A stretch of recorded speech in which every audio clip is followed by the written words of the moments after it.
السلام عليكم. اليوم راح اسوي بورق عراقي بمكونين فقط اللي هو الطحين والمي، ونفس العجينه راح اسوي من عندها سمبوسك. الحشوه راح تكون لحم مثروم وجبن.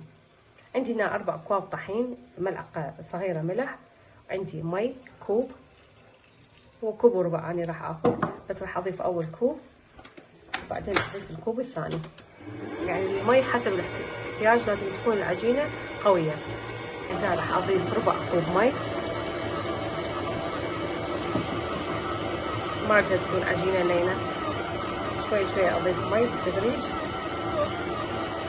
هسه الحشوه كملت عندي. هنا أنا عندي لحم مثروم من استوى وكمل، خليت لك رفس وفلفل اسود وملح او معدنوس اللي متوفر عندكم.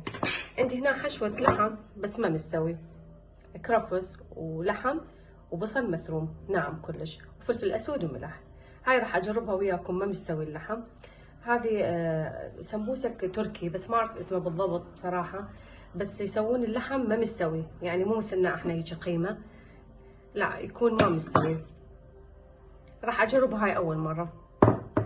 عندي هنا جبن، راح استخدم الجبن الابيض واي نوع جبن عندكم، جبن موتزاريلا قشقوان، يعني اي شيء متوفر عندكم تقدرون تستخدموه.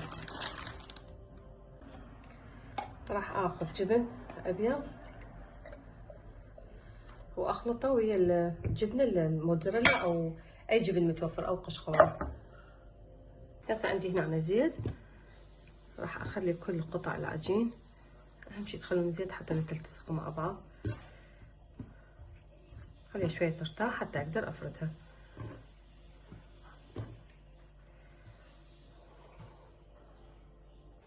هسه عندي هنا خليت زيت، راح افتح اول وحده،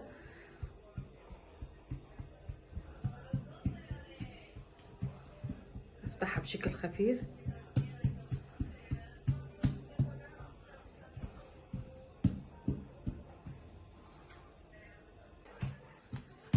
سأظل افتح بيها لحد ما تصير خفيفة.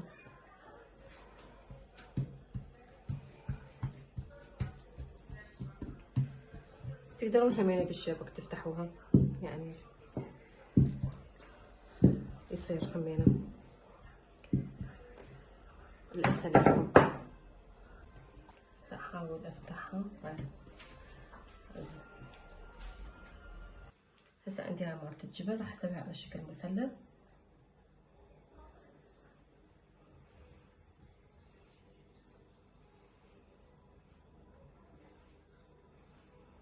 كل سهلة.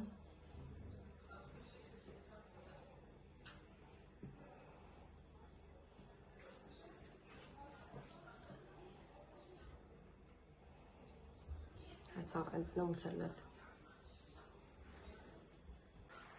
راح اخذ من اللحم واجرب. هاي اول مرة اسويها بدون يعني لحم ما مستوي.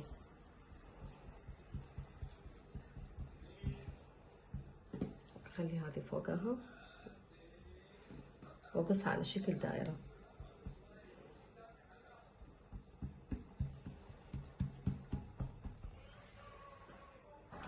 هذا الزايد كله اقصه اسويها على شكل دائرة.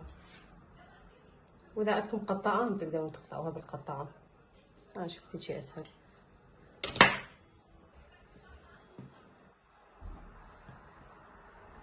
هذه هم نص دائرة راح اسويها، هم اسويها باللحم اللي ما مستوي.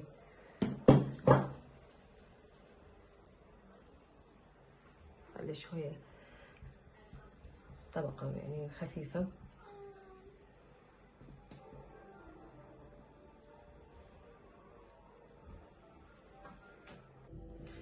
هسه عندي كملت كل الكمية. سويت عدة اشكال، الدائري والنص دائرة والطولاني. هسه راح اجي على مرحلة القلي. اهم شيء عندي مرحلة القلي. طبعا ما راح اقليه كله، راح افرزه بس راح اقليه، يعني قدامكم عدة اشكال حتى تشوفوها. هسه عندي هنا مقلاة بها زيت،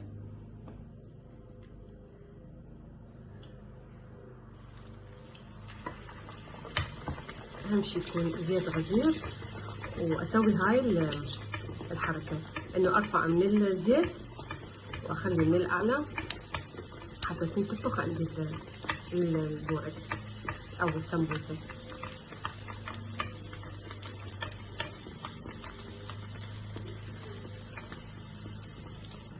هسه اخذت اللون الذهبي راح ارفعها.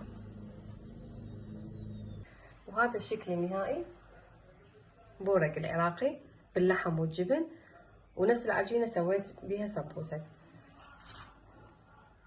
ومثل ما قلت لكم تقدرون تفتحوها بالطحين، لان اني مرات افتحها بالطحين مرات بالزيت، يعني نفس النتيجه تنطيني. خلي اشوفكم اللحم اللي ما مستوي اللي خليته، تشوفون شلونها لحم مستوي. أنا خليت بس بصل وكرفس واللحم يعني ما حمسته، بس كلش طيبة كلش عجبتني. شوفوا لي هاي الفارغة شلون مقرمشة.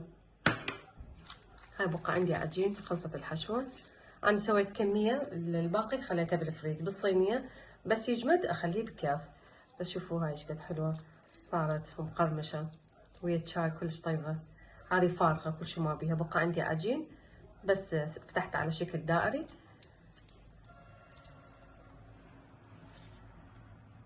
وهذه خلي اشوف لكم اياها. هذا اللحم المستوي، لا هذا اللحم اللي ما مستوي، مو القيمة اللي حمستها وياكم. شوفوا شلون مستوي.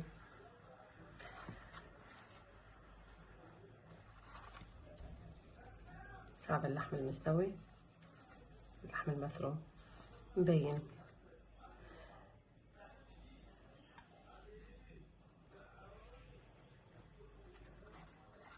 شوفكم مالت الجبن هاي كلش عجبتني الطريقة. شوفون خلي اشوفكم اللحم شلون مستوي، كلش عجبتني. هاي مالت الجبن،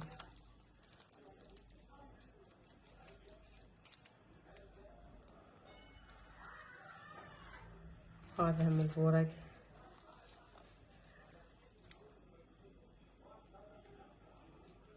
كلها طيبة مقرمشة.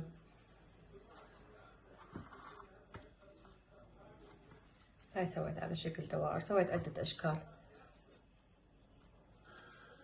فقط أدي هاي همين خلي أفتحها. هاي لحم كان ما مستوي.